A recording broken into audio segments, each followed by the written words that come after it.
சிவகங்கை வட்டார போக்குவரத்து அலுவலகத்தில் அதிரடி சோதனையில் ஈடுபட்ட லஞ்ச ஒழிப்பு போலீசார் கணக்கில் வராத 4 லட்சம் ரூபாயை பறிமுதல் செய்துள்ளனர். இது குறித்தான கூடுதல் விவரங்களோடு நமது செய்தியாளர் ஃபரூக் இணைகிறார். வணக்கம் ஃபரூக், விவரம். வணக்கம் ஜெயஸ்ரீ. சிவகங்கை வட்டார போக்குவரத்து அலுவலகத்தில் இந்த லஞ்ச ஒழிப்பு போலீசார் அதிரடி சோதனை மேற்கொண்டதில் கணக்கில் வராத 4 லட்சம் ரூபாயை அவர்கள் பறிமுதல் செய்திருக்கிறார்கள். சிவகங்கை மாவட்ட ஆட்சித்தலைவர் அலுவலக வளாகத்தில் இந்த வட்டார போக்குவரத்து அலுவலகமானது செயல்பட்டு வருகின்றது.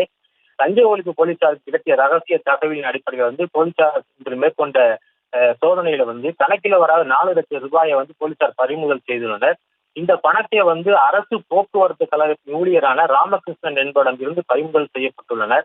ராமகிருஷ்ணன் அரசு போக்குவரத்து கழகத்துல பணியாளராக இருந்து கொண்டு 20 வருடங்களாக வட்டார போக்குவரத்து அலுவலகத்தில் இடைத்தரகராக செயல்பட்டு இங்க பணங்களை பெற்றுக் கொடுத்திருக்கின்றார். இவரிடம் இருந்துதான் இந்த 4 லட்சம் ரூபாயை போலீசார் பறிமுதல் செய்திருக்கிறார்கள்.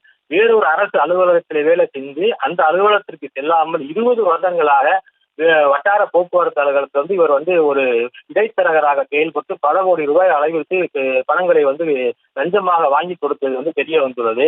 இந்த சம்பவம் சிவகங்கை வட்டார போக்குவரத்து அலுவலகத்தையும் மாவட்ட ஆட்சித்தலைவர் அலுவலகத்தில் பெரும் பரபரப்பை ஏற்படுத்தியுள்ளது. ஜெயஸ்ரீ,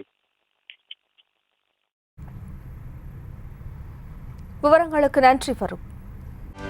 செய்திகளை உடனுக்குடனும் துல்லியமாகவும் தெரிந்து கொள்ள சப்ஸ்கிரைப் பண்ணுங்க.